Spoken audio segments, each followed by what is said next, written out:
창세기 초에 아담과 하와가 타락을 해서 나중에 아담이 하나님 앞에 당신께서 만들어주신 저 여자 때문에 내가 죄를 범했다고 원망을 하잖아요.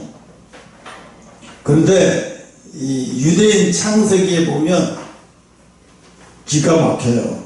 왜냐하면 거기에 아주 상세하게 설명이 나와 있어요. 아담과 하와가 에덴 동산에 있을 때는 사람들이 생각하기에 막 열매를 먹고 사는 것 같이 생각하잖아요.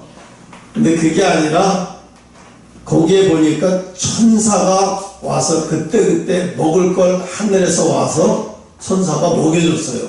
아담과 하와에게. 그때그때 내려와서 아담과 하와에게 하늘에서 가져와서 천사가 아담에게 하와에게 음식을 제공했어요. 근데 아담과 하와가 에덴 동산에서 쫓겨난 이후부터는 천사가 와서 먹이는 걸 중단해 버렸고, 또 배가 고프니까 이제 하와가 아담에게 화를 내는 거예요.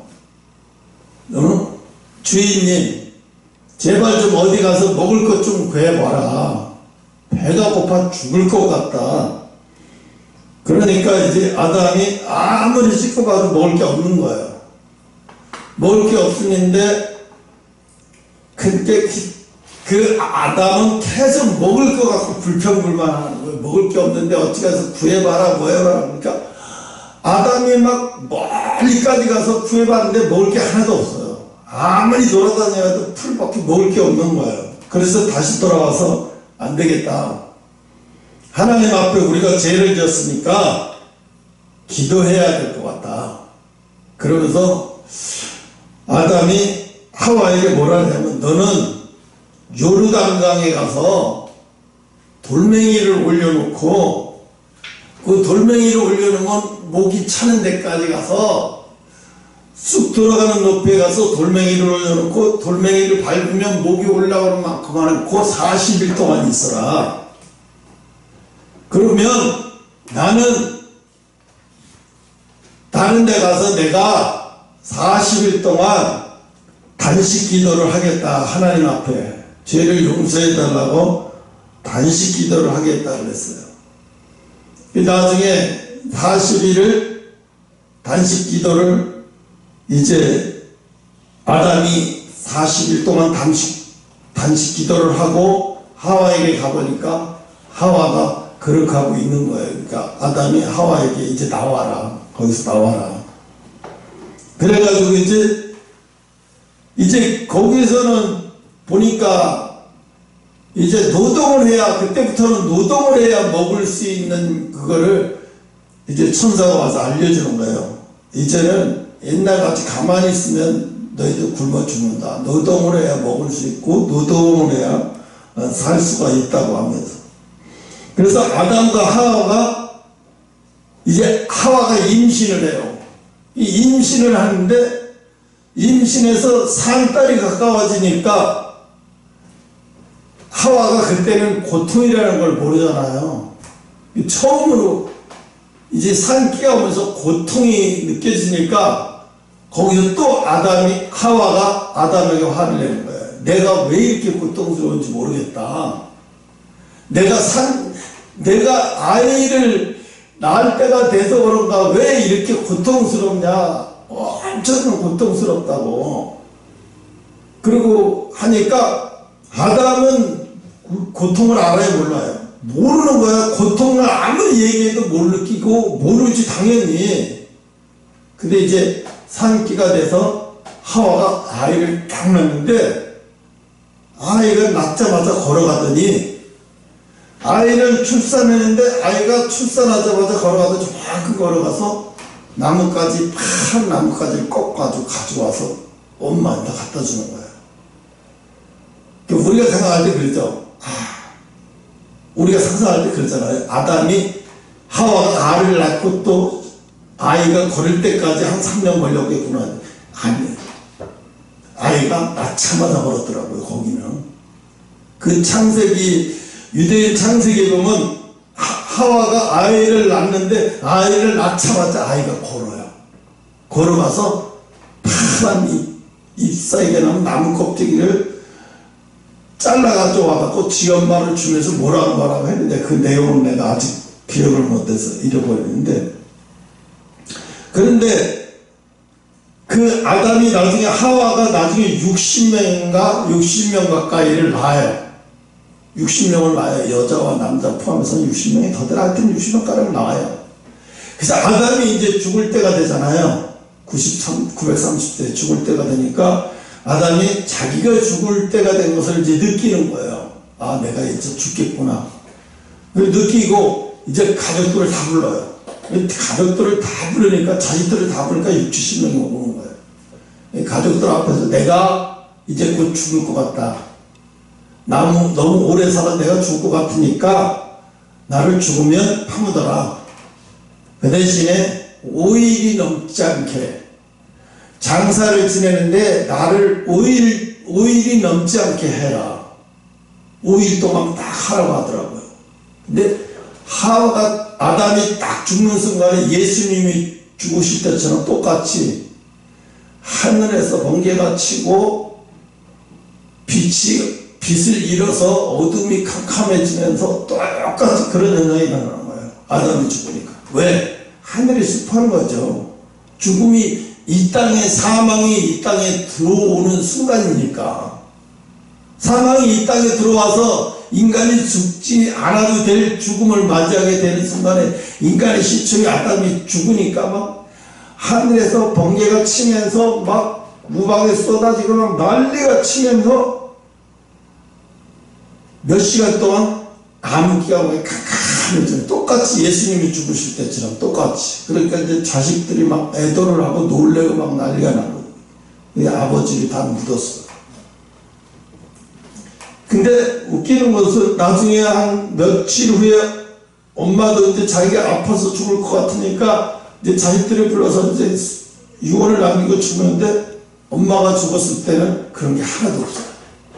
하와가 죽었을 때는 하늘에서 뭐 번개가 치거나 뭐 이런 거 아무것도 없어요. 그냥 우리가 죽었을 때는 똑같이 날씨가 똑같이 그래요.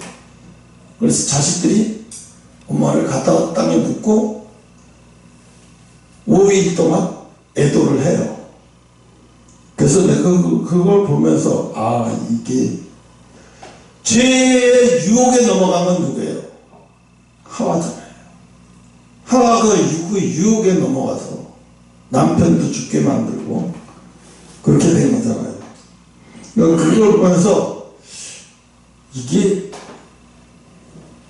우리가 여기에는 성경에는 아담과 하와의 인생이 안 나와 있어요. 그죠? 그냥 930까지 살았더라는 내용만 나오지, 930 동안 살았는데 하와가 어떤 마음으로 살았는지, 아담이 어떤 마음으로 살았는 걸, 아담은 늘 어떻게 하나님 앞에 회개하는 마음으로 사는 거예요. 계속 회개하는 마음으로, 막 고통스러워하는 마음으로 사는 거예요, 아담이. 그러니까 하와는 또 어떻게 살았냐면 뱀을 미워하면서 살았어요. 뱀이 자기를 유혹해서 그랬다고 뱀을 미워하면서, 그러니까 자기의 죄를 제대로 회개하지 못하고 뱀을 미워하면서 사는 거예요. 근데 아담은 뱀을 미워한 게 아니라 자기가 죄를 짓게 된 것에 대한 참회를 하면서 930년 동안 참회를 하면서, 오늘 내용을 보면 사람이 하나님 앞에 어떤 게 죄를 지어서 죄인이 아니에요. 우리는 그렇게 생각해요. 죄를 지었으니까 죄인이야. 근데 하나님이 볼 때는 우리를 보면 과거를 보는 게 아니에요. 지금의 현 상태를 보는 거예요. 그럼 현 상태에 뭘 봐? 마음의 상태. 지금의 마음의 상태를 보는 거예요. 마음의 상태가 어떤지를 보고 그가 죄인인지, 보면 여기 보면 마음의 상태를 아주 자세하게 나오잖아요. 구절로 14절에 보면 바리새인의 마음의 상태, 그죠? 바리새인은 어떻게? 마음의 상태가 아주 교만해요. 자기가 의로운 사람으로 착각해요. 그럼 바리새인의 마음이 정말 의롭냐? 그렇지 않아요. 의롭지도 않으면서 자기가 의로운 사람으로 생각하는 거예요. 왜? 자기는 뭐 어떻게 기도하러 성전에 올라가는데 자기를 뭐 손을 씻었다든가 뭐 더러운 걸 만지지 않았다든가 뭐 안식일에는 뭐 음식도 사 먹지 않았다든가 이런 거를 통해서 자기는 의롭다고 하나님 앞에 기도를 하면서 자기는 의로운 사람이다. 그러면서 뭐라고 기도를 해요? 10절에 보면 두 사람이 기도하러 성전에 올라가야 하나는 바리새인이요 하나는 세리라. 바리새인의 마음의 상태를 봐요. 기도하러 가는 마음의 상태. 서서 따로 기도하여 가로되 나는 토색하지도 않고 불의하고 간음하지도 않고 나를 이렇게 불의하지도 않고 간음하지도 않고 나를 이렇게 의로운 사람으로 이렇게 구별되게 해주셔서 감사합니다. 이렇게 착각을 하고 기도를 하죠. 이 교만한 지금 상태가 어때? 이 바리새인의 상태는 보통 교만한 게 아니에요. 아주 교만한 상태로 기도를 하고 있어요. 그럼 이 교만한 상태로 기도하는 것은 이 기도가 아니에요. 교만한 상태로 기도하는 건 기도가 아니에요. 근데 반대로 세리는 어떻게 기도하나 봐요. 세리는 서서 바리새인은 11절 바리새인은 서서 따로 기도하여 이렇게 하고 했죠. 그러면서 나는 세리와 같지도 않게 해주심을 감사합니다. 얼마나 교만한 이 사람의 마음의 상태가 보통 교만한 게 아니에요. 근데 12절에 보면 나는 일에 2번씩 금식하고 소득의 11절을 하고 막 아주 자기가 율법적인 신앙을 자랑해요. 그래서 13절에 세리는 멀리 서서 감히 눈을 들어 하늘을 우러러보지도 못하고 그죠? 바리새인이 그렇게 했는데 세리는 오히려 감히 눈을 들어 하늘을 쳐다보지도 못하고 기도해요. 왜? 자기는 죄인이라고 마음에서 이 세리는 자기가 죄인이라고 막 고백하면서 하늘을 쳐다보지도 못하고 그렇게 하면서 기도해요. 굉장히 겸손하고 낮은 자세로 기도하죠. 그러니까 이게 뭐야? 하나님이 보실 때 마음의 상태를 보여준 거예요. 마음의 상태를. 그러니까 저 사람이 과거에 어떻게 살았느냐 중요한 게 아니에요. 지금 저 사람의 마음의 상태가 어떤지. 예수님이 지금 오실 때, 예수님이 이 땅에 오실 때 저 사람의 과거의 신앙을 보고 저 사람을 들림받게 하는 게 아니에요.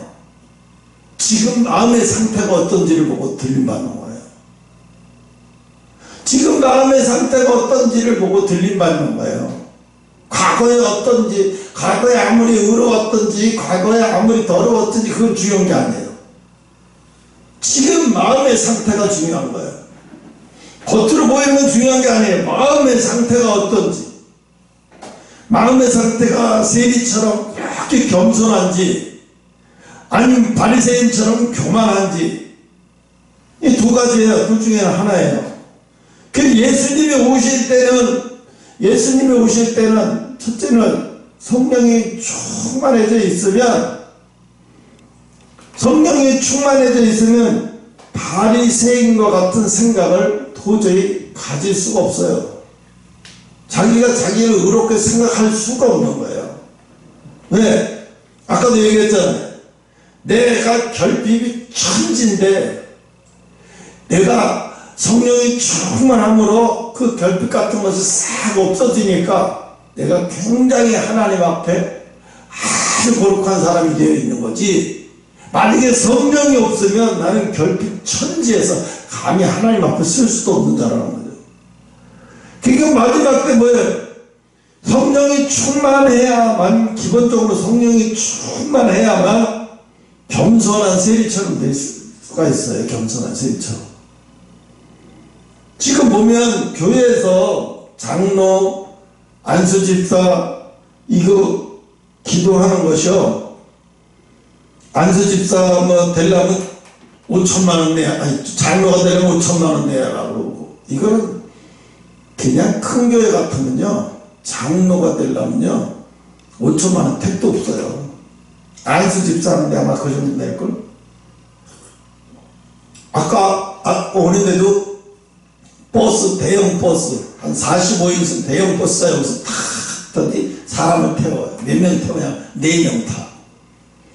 그 뭐지? 이게 영암교회인가? 이러고 봤어요. 그랬더니 앞을 이렇게 보니까 뭐 여의도 순복음교회 강북 성전이라고 써 있어요. 그래서 나는 그걸 보면서 저 팻말 자체도 잘못된 거예요.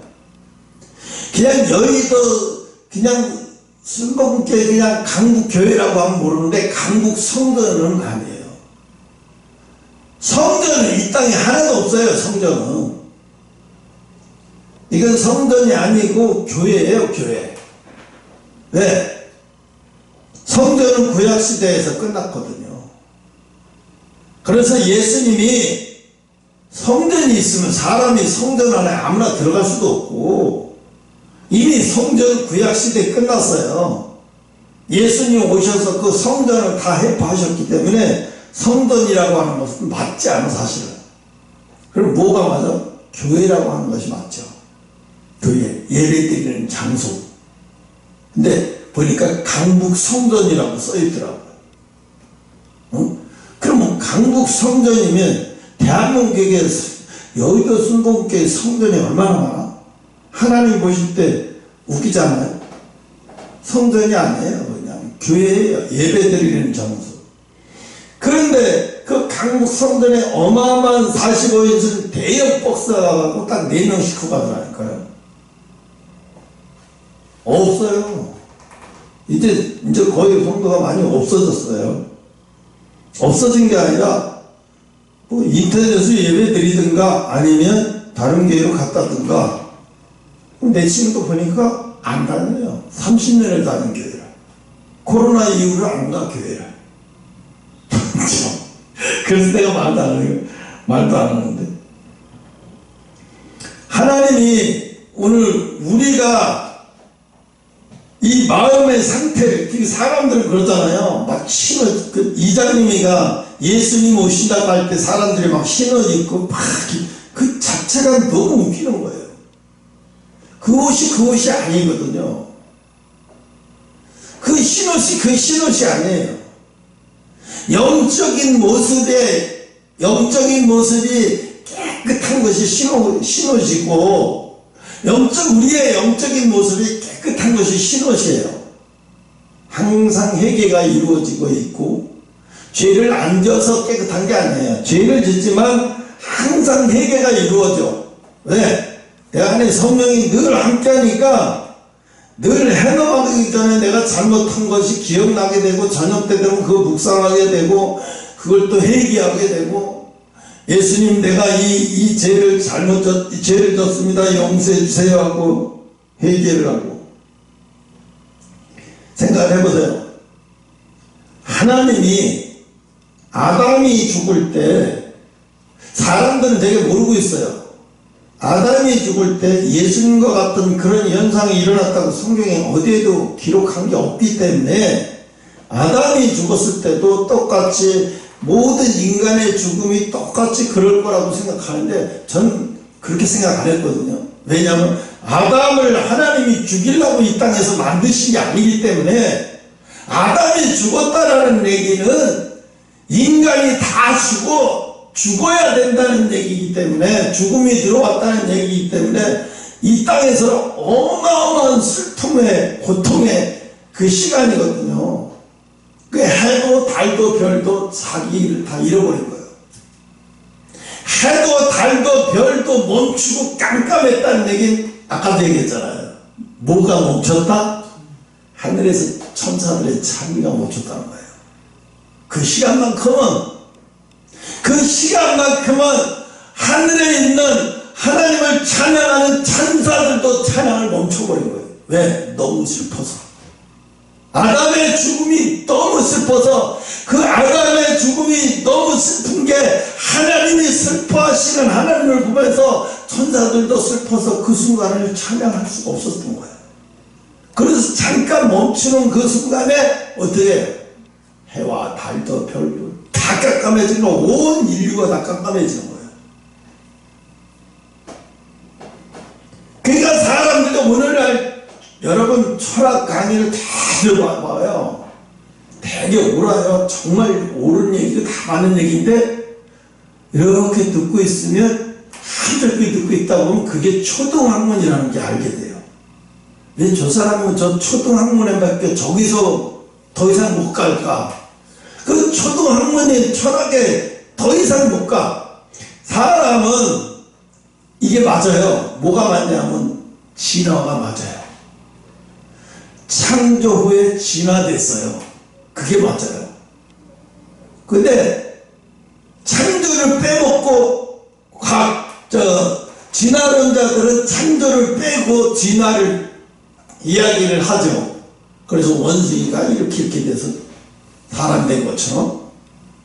근데 아니에요. 하나님의 형상에 따라 사람이 만들어져서 사람이 점점 사람답게 사라지는 진화를 하나님은 그렇게 허락하신 거예요.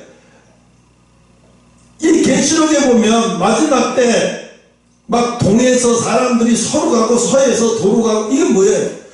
그 당시 그 사람들은 그게 무슨 얘기인지도 몰랐을 거예요. 지금 보면 비행기 타고 동에서 서로 가고 서에서 동으로 오고 지금 어마어마하잖아요. 코로나 끝나고 문재인 대통령이 생각할 땐 그랬을 거야. 코로나 끝나고 20, 30대, 40대 젊은 애들이 이제 중국으로 여행을 많이 가고 막 이럴 줄 알았는데 중국으로 뭘 많이 가, 중국으로. 그때 뭐라 그랬어요? 일본을 갔다 친일파, 친일 억지 막 이러면서 막상 코로나가 해방되니까 우리나라 사람 청년들 제일 많이 가는 데가 어디예요? 일본하고 동남아예요. 일본은 제일 많이 가요.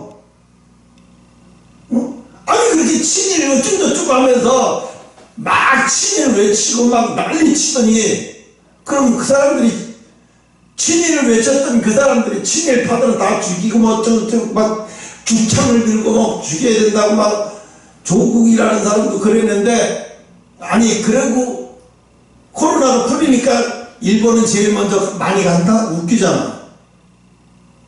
응? 되게 웃기죠. 그럼 일본을 안 가야 정상 아니야. 왜 일본을 그렇게 많이 가는 건데? 응?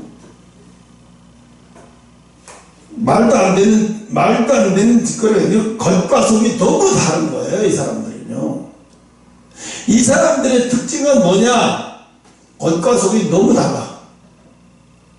그러니까 이 사람들이 겉으로 말하는 거를 믿으면 안 돼. 속아서도 안 되고. 진실이 아직도 않고, 진실 자체가 이 사람들한테는 통하지도 않아. 그래서 오늘 하나님이 겸손하게 기도하자고, 겸손하게 기도하라고 얘기하는데, 이 바리새인이 이 어떤 생각을 가지고 마음 상태를 어떤 생각으로 성전에 가서 기도하고 있나 봐요. 어떤 생각으로. 마음 상태가 굉장히 교만하잖아요. 그럼 마지막 때 하나님 앞에 들림받는 사람은 어떤 사람이냐? 이 세리와 같이, 내가 장로인데 구원 못 받겠어? 내가 목사인데 구원 못 받겠어? 내가 교회가 이렇게 큰 교회를 내가 하는데 구원 못 받겠어? 내가 이런 큰 교회 다니는 장로인데, 내가 이런 큰 교회 다니는 권사인데, 내가 이런 큰 교회 다니는 안수집사인데, 미친 거예요, 이거. 이런 생각 자체를 가지고 기도하는 사람들은요, 기도도 안 될 뿐더러 구원될 수도 없어요. 그럼 어떻게 돼요? 기도하는데 하나님조차 부르기도 민망해, 나는 죄인이라서. 내가 정말 그랬어요, 한때로. 하나님조차 부르기도 민망할 정도로 기도하기가 힘들더라고요. 기도가 안 되는 게 아니라 내가 하나님 앞에 나가는 게 너무 부끄러워서. 한동안은 그게 내가 하나님 앞에 너무 나가기가 부끄럽고 기도하기가 너무 부끄러워서 힘들었어요. 그런데 하나님은 뭐라고 해요? 그거 오래 가면 그것도 교만이니라. 그거 오래 가면 사탄이가 그걸 이용한다는 거예요. 사탄이가 그걸 이용한다는 거예요. 근데 진짜로 기도하기가 힘들어요. 기도가 안 되는 거예요. 왜? 내가 여기서 내가 하나님이 나 같은 놈의 기도를 안 들어줄 것 같아. 나 같은 놈의 기도를 들어줄 것 같나? 그러니까 내가 너무 상심하고 상실하니까 하나님이 뭐라고 그러냐면 내가 너를 버린 적이 한 번도 없다. 내가 널 버린 적이 한 번도 없다는 거예요. 근데 왜 너는 버린 것처럼 그러냐? 왜 너를 버린 것처럼? 너 지금 그거 정상 아니라는 거죠. 응? 근데 오늘 세리가 응? 감히 바리새인 근처에서도 기도를 할 수가 없어요. 네, 자기는 죄인이라고 생각이 되니까, 자기는 너무 부끄럽다고 생각이 되니까, 자기는 너무 하나님 앞에 이렇게 나오는 것조차도 부끄럽다고 생각이 되니까. 그래서 얼마나 마지막 때 예수님이 오실 때는요, 뭘 보겠어요? 우리의 마음의 상태가 그 상태를 보시는 거예요. 저 사람 마음의 상태가 어떤지 그 상태에 따라서 구원이 받고 못 받고가, 아무리 뭐 과거에 교회를 몇 개를 거쳐가고 몇 개를 막 세우고 이랬어도 다 소용없어요. 그게 무슨 소용이 있어요? 아무 소용없어요. 엘리야가 엄청난 성도를 많이 거느려서 들림받았나요? 그렇지 않잖아요. 왜? 거의 이 땅에서 거의 사는 동안이 엘리야는 죽음이었어. 항상 불안과 공포와 두려움에 사로잡혀서 거의 살았어. 엘리사 때문에 이사벨 때문에 그렇고, 아방 때문에 그렇고, 또 그들의 제사장들과 싸워서 늘 싸움에, 그들이 싸움을 걸어왔기 때문에 싸움을 하는 갈멜산에서 기도도 그렇고, 그냥 늘 영적인 싸움을 떠나지 못하는 삶을 살았을 때, 영적인 싸움이 곧 육적인 싸움이에요. 영적인 싸움이 곧 육적인 싸움에 두려움이 엄청나게 임해요. 영적인 싸움은. 그 두려움이 엄청나게 임하기 때문에, 영적인 싸움에 두려움이 임하기 때문에 사람이 보통 보이지 않게 엄청난 에너지가 빠져나가고 에너지가 소모되는 거예요. 막 힘이 들어요. 그러니까 나중에 이 두려움에 너무 오랫동안 지속이 되니까, 엘리야가 차라리 죽고 싶다고 이야기를 하죠. 차라리 날 죽여달라고 이야기를 하고, 나는 다 포기하겠다고 이야기를 하고, 힘들어서 그러니까 하나님은 어떻게 설득하시는 것도 참 희한하게 설득하죠. 까마귀를 통해서. 여러분 믿어져요? 그게 까마귀가 와서, 야고보가 기록한 그 성경이 아닌 외경이 있어요. 그 야고보가 기록한 외경이 있는데, 그 외경에는 어떤 것이 있냐면, 예수님이 어려서부터 성인이 될 때까지 그런 기록들이 쫙 있어요. 그러니까 예를 들어서 어렸을 때 술래잡기를 하는 거예요. 술래잡기를 하는데 예수님이 술래가 됐어. 그래서 애들이 다 숨어버린 거야. 그런데 지나가다가 어떤 사람이 왔어. 동네 어떤 아줌마가 와서, 애들 못 보셨어요? 내 친구들 못 봤어요? 저기 어디 숨어있는 못 봤어요? 했더니 이 아줌마가 봤어요. 애들이 거기 숨어있는 거 보고 알면서도 못 봤어. 거기 아무도 없더라. 이래버린 거예요. 그러니까 그 여자가, 그 아줌마가 중간에 그 아줌마들하고 그 어른들이 지나가다가 거짓말 한 것 때문에 그 사람들이 다 어떻게 돼? 순간적으로 소경이 돼버린 거예요. 순간적으로 다 소경이 돼버려가지고 어떻게 돼? 이 사람들이 난리 나는 거예요. 그때 깨달은 거예요. 우리가 거짓말을 했다고 소경이 되나? 도대체 제가 누군데 우리를 이렇게 갑자기 소경을 만들어버리고. 그래서 예수님이 가보니까 거기 애들이 다 있는 거예요. 그러니까 예수님이 그 어렸을 때 분노가 올라온 거예요. 거짓말했다고 그들이 예수님 앞에 거짓말을 보고도 없다고 거짓말하니까 순간에 소경이 돼버린 거예요. 나중에 이제 예수님 앞에 이제 요셉한테 당신 아들이 누군데 당신 아들 때문에 동네 사람들이 소경이 되고 당신 때문에 동네 사람들이 막 말라 죽어가는 사람이 생기고 막 이런 일이 벌어지는 거예요. 그래서 어떤 사람이 뭐라 그러냐면 내가 예수를 데려가서 교육을 시킬 테니까 나한테 보내라고 해서 이제 요셉이 어린 예수를 보내는 거예요. 그러니까 어린 예수를 보내는데 어린 예수가 이제 거기서 한국어를 가르쳐 준다는 사람이 그러더래요. 알파와 오메가에 대해서 설명을 하겠다고 하니까 예수님이 거기서 딱 어린 예수를 그러는 거예요. 알파가 뭔지 설명해보라고. 알파가 뭔지 설명해보라니까 아무 설명을 못하는 거예요. 그러니까 예수님 거기서 알파가 뭔지를 쫙 설명해요. 알파는 하나님이고 그게 곧 하나님이고 알파는 모든 것의 시작이고 막 이렇게 이야기를 하니까 그 사람들이 놀래가지고 그런 거예요. 우린 더 이상 너한테 가르치기 없는 거. 우린 더 이상 너한테 가르치기 없다. 그래 도로 누구한테 보내냐면 자기 아버지 요셉한테 도로 보내버려. 그럼 왜 그러냐면 당신 아들을 우리가 가르칠 수가 없다. 우리가 가르칠 게 없으니까 다 돌려버려요. 그 야고보가 기록한 외경에 거기서 나오는 거예요. 별놈의 사건이 다 일어나요. 예수님을 비방하거나 그러니까 예수님을 얼마나 비방을 하는지 사람들이 왜 예수님을 비방하거나 예수님한테 거짓말하거나 이런 사람들 병들어 죽고 말라 죽고 비틀어 죽고 막 이러니까 사람들이 요셉들이 이사가라 당신 여기 못쓰니까 이사가라 당신 아들 때문에. 그러니까 그 요셉의 아들을 원망했던 사람들은 다 막 말라 비틀어지면서 점점 병들어가면서 다 죽어가고 막 이런 현상이 일어나는 거예요.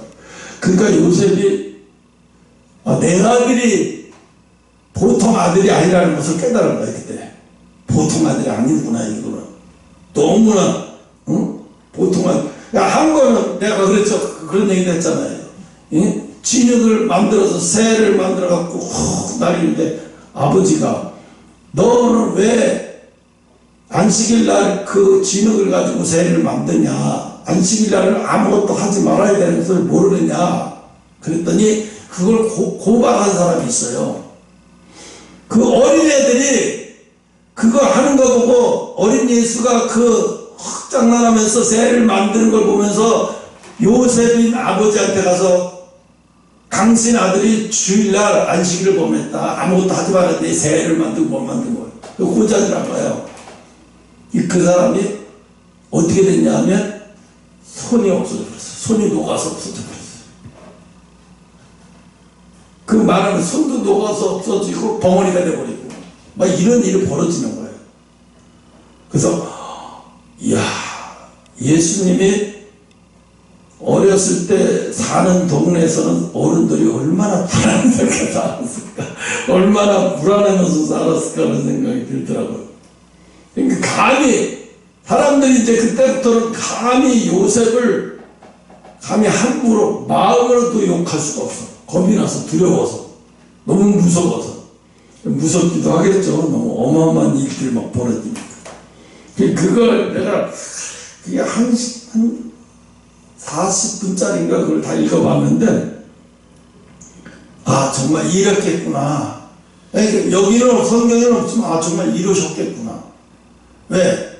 하나님의 아들이니까 보통 사람하고 완전히 다른 사람이니까 이런 일이 일어날 수도 있지.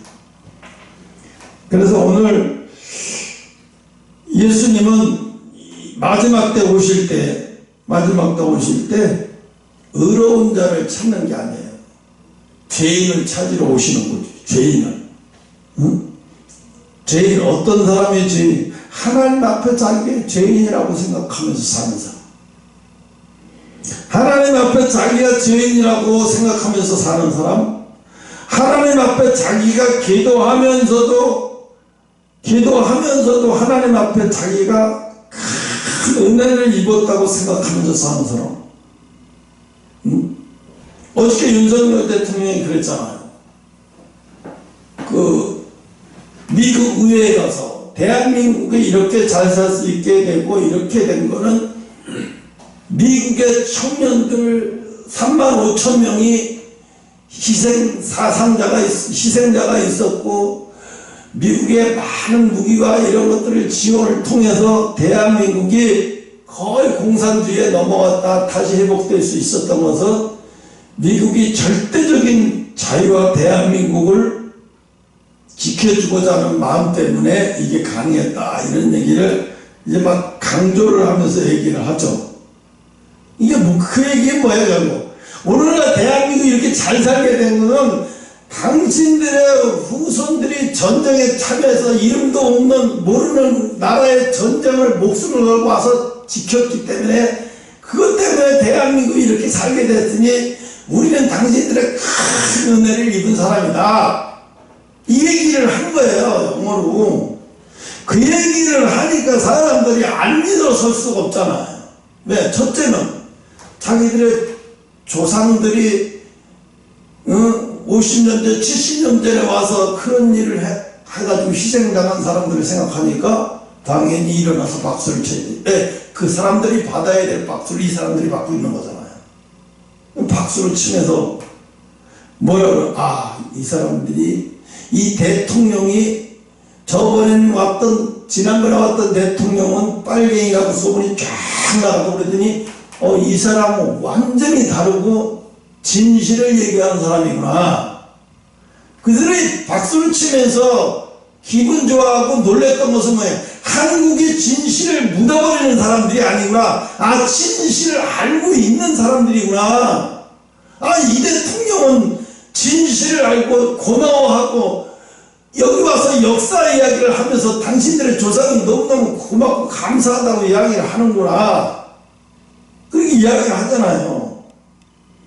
외교가 따르는 게 외교가 아니에요. 그게 외교지. 그러니까 미국한테 그렇게 외교를 하니까 미국인들도 막 박수를 치고 정말로 그냥 건성으로 한국의 대통령은 이렇게 하는 게 아니라 진심으로 아주 귀한 사람 대접하듯이 대하니까 일본이 가만히 있을 수 없는 거예요. 왜? 우리도 그럼 저 사람들이 미국에서 저렇게 환대를 받는데 우리도 뭔가를 해야 되는 거 아니야? 그럼 우리 화이트 국가에서 우리도 화이트 국가에 포함시킵시다. 우리도. 일본한테 부탁한 것도 아니잖아요. 자기들이 알아서 한 거잖아요. 알아서. 이게 내교잖아. 알아서 하는 거. 어마어마한 내교를 한 거라고요. 우리가 무릎 꿇었다고 얘기하는데, 일본한테 우리 화이트 국가 우리 대신 복원시켜줘, 이런 말 한 적도 없으니까 우리가 복원시키고 너네가 알아서 해. 그럼 말았잖아요. 그런데 미국 사람들이 우리의 대통령을 대하는 걸 보고 일본도 우리도 저렇게 대해야 되는가 보다. 저 사람들이 미국 대통령과 미국 국회의원들이 저렇게 대하면 우린 더 이상 말할 것도 없지. 우리도 빨리 해야지. 지금 못하면 기회가 없어. 알아서 자기들이 뉴스에 나라로 다 해버리잖아. 그래서 내가 깜짝 놀랐어. 야, 한 수 높은 외교다 이게. 한 수 높은. 일본 사람, 그래서 일본 총리가 한국에 오겠다고 이야기를 하고 지네끼리 떠드니까 윤석열 청와대 대통령실에서 뭐라 그러냐. 우리는 약속한 적 없어. 몰라. 언제 올지 모르고 우리 언제 할지도 몰라. 사실이니까. 근데 어떻게 기시다의 일본 총리 관계에서 뭐라 그래? 곧 일본 갈 거야. 한국 갈 거야. 한국에 가서 한국 대통령 만날 거야. 자기들이 일부러 다 얘기해버려, 다. 이게 외교야, 이게. 이게 정말 고수의 외교를 하고 있는 거예요. 일본도 알아서 막 우리를 팍 한대 하잖아요. 응? 그러니까 이 어리석은 인간들은 아직도 깨어나지 못하고 세상을 똑바로 보지 못하고 엉뚱한 짓거리를 말을 하고 있어요. 대통령이 나가서 국익에 무릎 꿇었다는 둥 무슨 국어를 했다는 뭔 국어를 해? 응? 그러니까요 진실을 왜곡하는 게 항상 그들은 지금 진실을 왜곡하고 미국에 싫어한 척하면서 자기 자녀들은 다 미국에 보내면서 미국한테 굴종 외교를 했다고 하고 아니 그래서 그렇게 자존심 상하면 자기 자식들은 미국으로 유학식 보내지 말아야지 왜 유학을 보내? 자존심 상하게 아니 그렇잖아 왜 유학을 보내? 자존심 상하게 유학도 보내지 말아야지 응?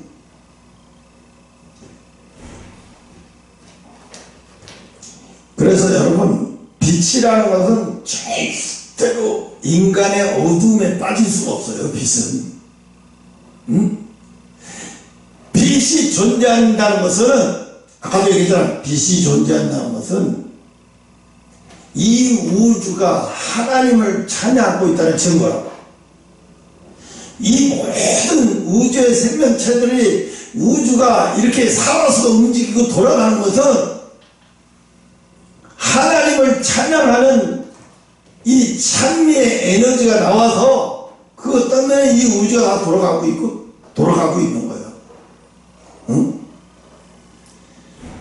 그래서 만약에 아마 내가 그런 생각을 해봤어요. 여호수아가 죽어서 천국에 갔는데 천사들이 네가 그때 태양을 멈춰달라고 해서 우리가 오전 몇 시간을 찬양도 못했어. 그때 왜 찬양을 못했는지 알아?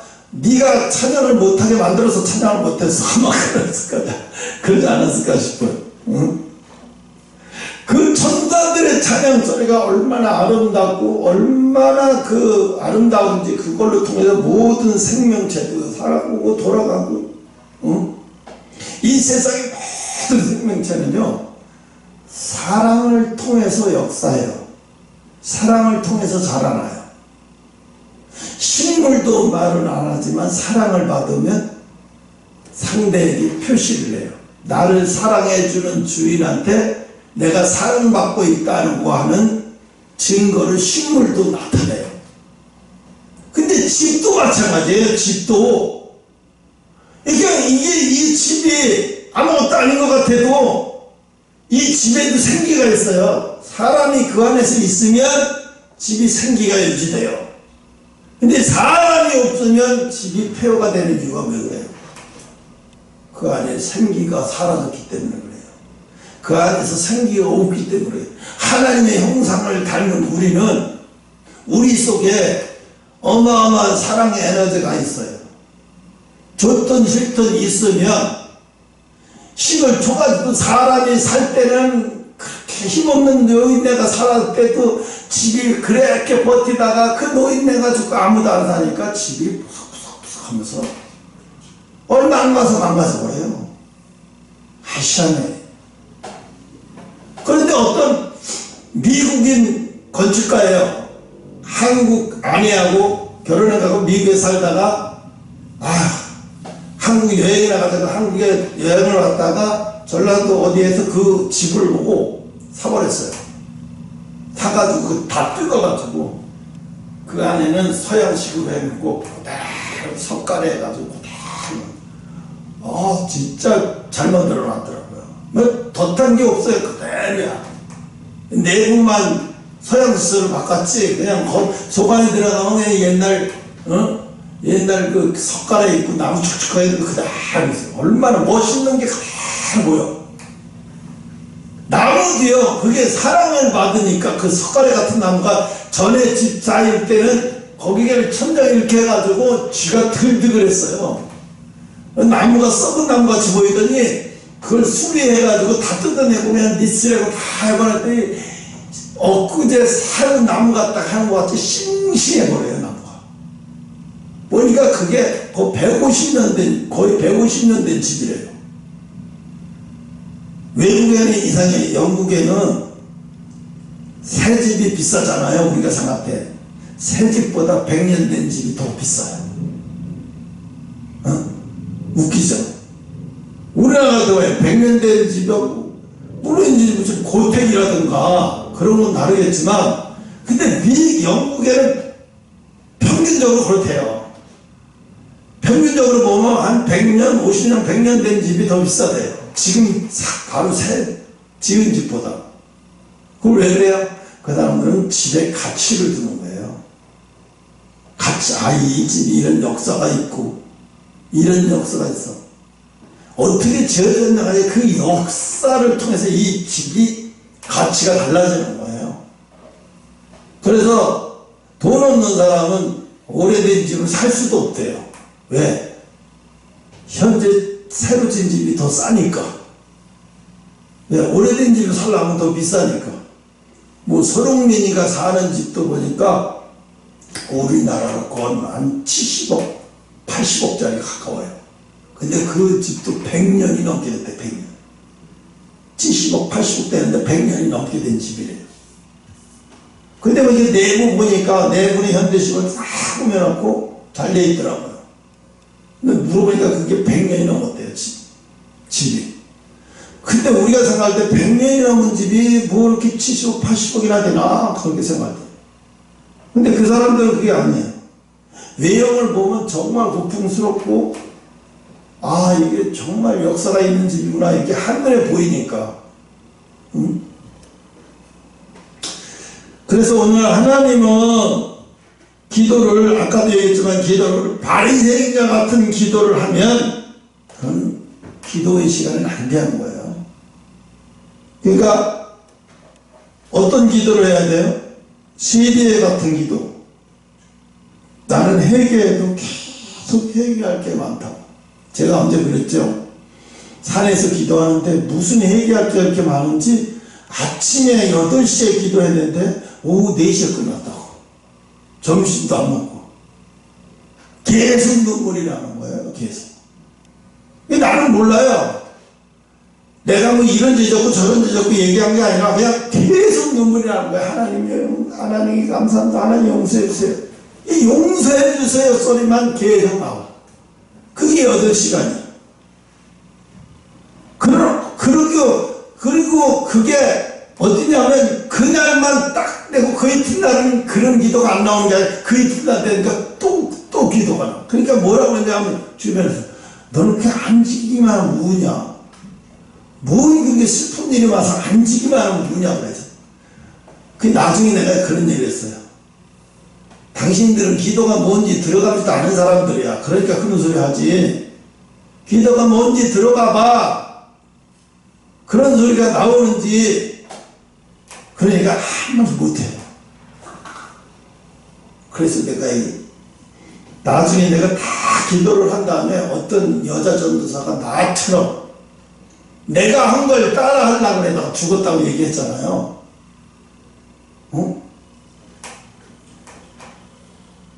참 이상해요.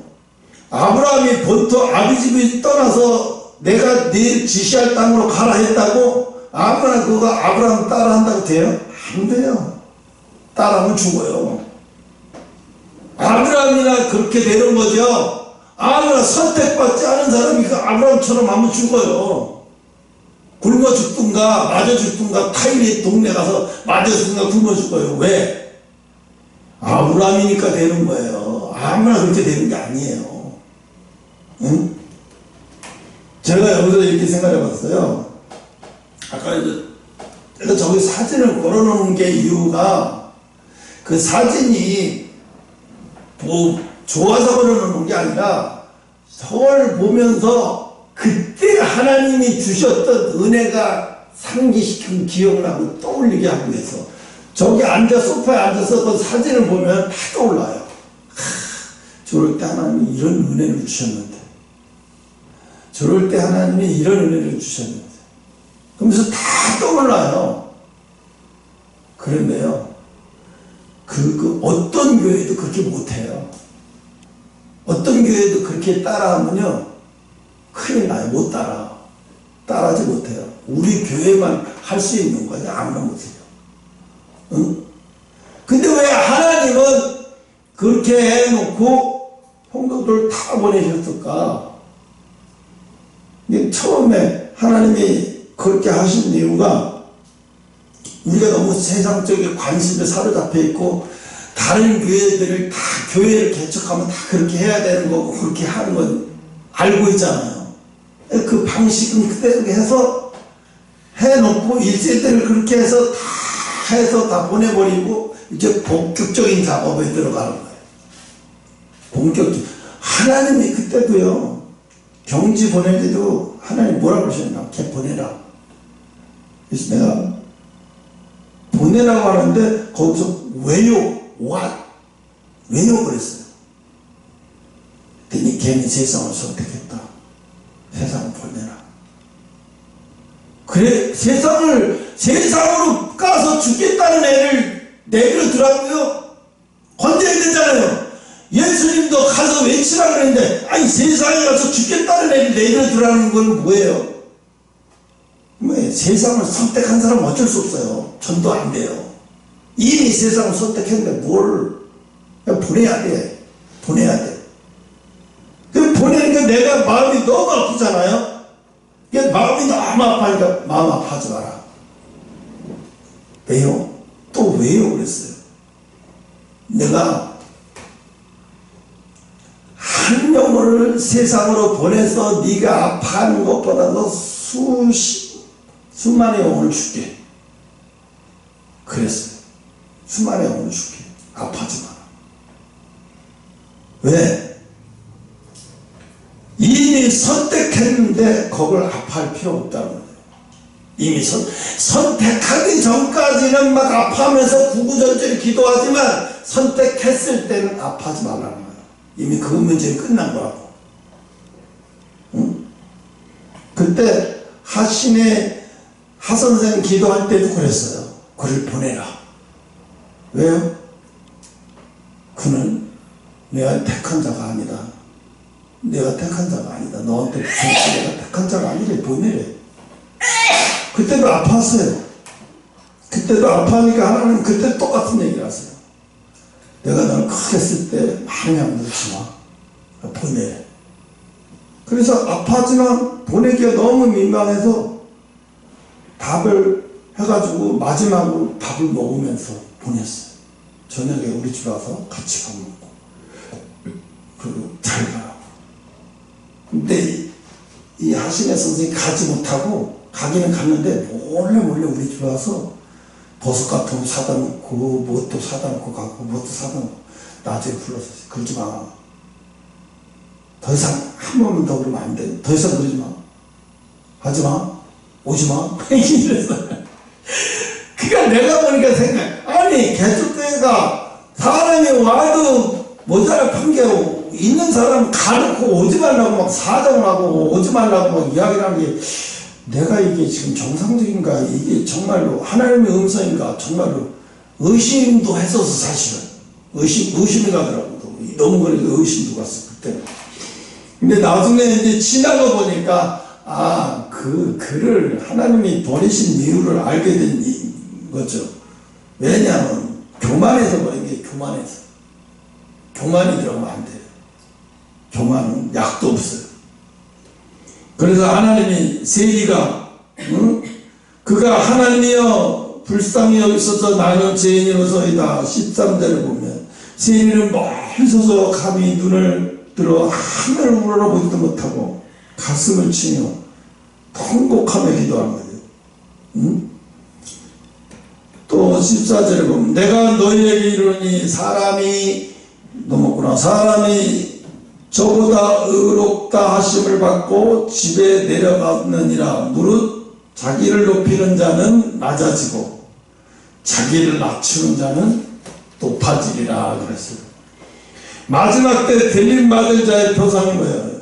겸손한 자예요. 절대로 자기는 들림받을 수 있다고 확인 장담하는 자는 100% 그래 들림받긴 천국 가는 것도 위험해 보여요. 그래서 오늘 우리가 왜 겸손해야 되고 겸손하는 기도를 해야 하는지, 하나님 앞에 더 하면 할수록 겸손해져야지 더 하면 할수록 교만해지면 아니 한마디도 못해요. 교만한 건 아니 한마디도 못해요. 다 같이 기도하겠습니다.